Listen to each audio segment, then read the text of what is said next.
Welcome to the Fallout Complete Story. Today, I'll be telling you about the top 6 creepiest locations that you might not know existed in Fallout 3. Number 6. The McClellan's family home. This family consisted of the parents, 2 children, a dog, and their Mr. Handy. We'll never learn what happened to this family, but you can find the son's corpse in his bed, the dog in the backyard, and the robot appears to have been shut down one day and left there. If you turn on the Mr. Handy, one of his commands is to read the children a bedtime story. And if you ask him to, he floats there reciting a poem to the boy's remains. It's actually pretty sad. You can also tell the Mr. Handy to walk the dog, and for that one, he floats over to it, tries to pick up its remains, and stand it up so he can walk it. All of this ties into the poem that Mr. Handy reads, which is, "There will come soft rains." It's about Mother Nature taking back the Earth after the world has been destroyed by war. In the story, the dog is the only survivor and it makes its way back home, slowly dying from radiation poisoning. Number 5. The Red Racer Factory. This place is, well, weird, because as you walk through it, various enemies' heads explode. And at the top, you discover that this was a crazy guy's attempt to make mind-controlled chips for the mutants and the ghouls. Lots of crazy people in Fallout. You'll find corpses all over the place and other bizarre things.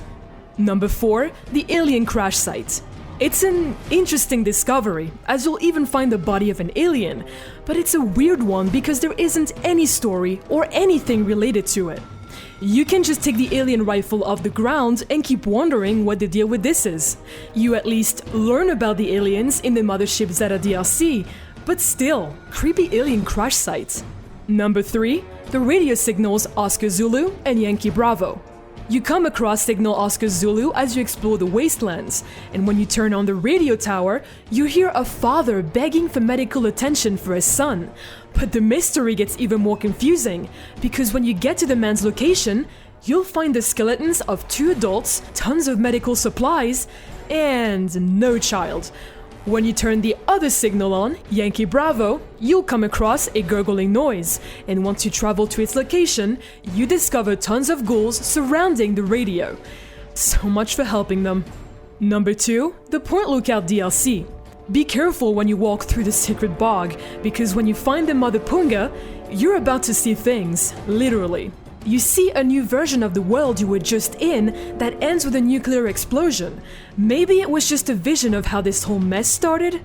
You awaken in a ferryman's house with a piece of your brain missing, but nothing else bad as a side effect. Number 1. Isabellas Camp. This takes a lot of looking around, but once you get to it, you'll find 2 dead scientists in radiation suits. As it turns out, this is Isabella and Jason, her husband, and she was obsessed with studying feral ghouls. She discovered that feral ghouls are attracted to radiation. So what did she do? She covered her radiation suit in radioactive materials and walked out to greet the ghouls. Oh man, what a plan. I'm sure it worked. What? You mean to tell me it didn't? Of course not. The log stopped there because we don't know if the ghouls killed them or if the suits weren't sealed and they died from poisoning. Alright guys, if you learned something new today or enjoyed watching it, make it known by liking this video. It would be much appreciated. For more Fallout and other content, make sure to subscribe, follow us on Twitter @IllegibleMonster. I'm Zod and I'll see you guys next time.